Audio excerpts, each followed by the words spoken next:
nhớ giống trồng nông sụt lờ lúc nào của gió hạt dù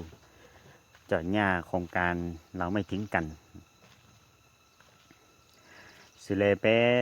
เตาหนอสอสื่อระยะสื่อโซเชียลได้หนอเพราะหาดาเพราะฉิดเฉรัฐบาลเห็นนะครับหาดาเพราะใจกูที่จะยอเกษตรกรกูที่จะยอนักศึกษาได้รอ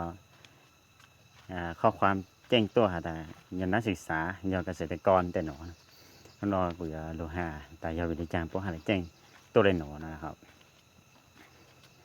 หาดซูนเดอร์จอเกษตรกรแต่สำนักงานคลังเลยกระทรวงการคลังเพราะแจ้งตัวหาดาตะกัวอยู่ลุ่มเบมั่วฉีตัวหาดาอยู่เกษตรกรนรยาวีอยู่ไหนอยู่จื้อนะครับอยู่ไหนอยู่จื้อเพราะยาเกษตรกรแต่เพราะจ่อเพราะมึงขึ้นทะเบียนเป็นเกษตรกรได้แต่เดี๋ยวยุ่งจ้วหอได้เท่าคือเพราะขึ้นทะเบียนหอโลนะแต่เพราะอย่างเมื่อการซับประวัตินะครับเมื่อการซับประวัติตาอยู่เลยอีข้อคอหอมั่วต้นหนึ่งปิจแรงมั่วต้นหนึ่งปิจแรงอยู่ย่อนะแต่เท่าหนูแต่อยู่ไหนอยู่จีเพราะมั่วอยู่ลุ่มเบจอนมองอัวลูกบ้านเลยนะครับแต่ชุดสะเลเจ๊จอคือถอนหญ้ารัฐบาลถอนหญ้าโครงการเราไม่ทิ้งกันหอแต่ยุทธศาสตร์เต่าหญ้าแล้วชิมาจิปงชาเหรอตับปลากุยหาตัวอย่างตันเดะแต่เอาจังกูอะไรนะจิปงชาพอมึงหามึงจูจอคื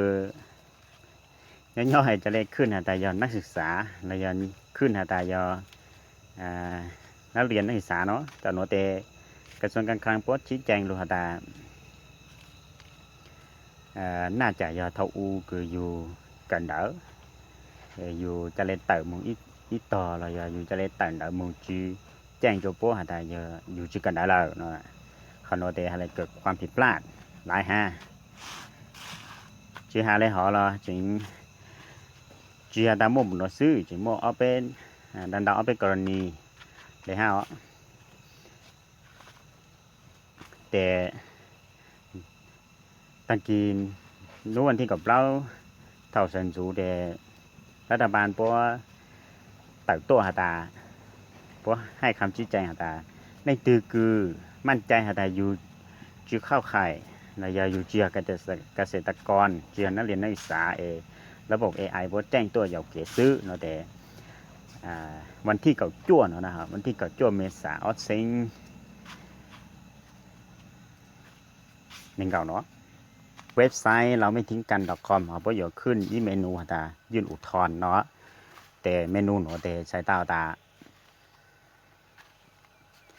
เร่งตือคือมั่นใจได้อยู่จี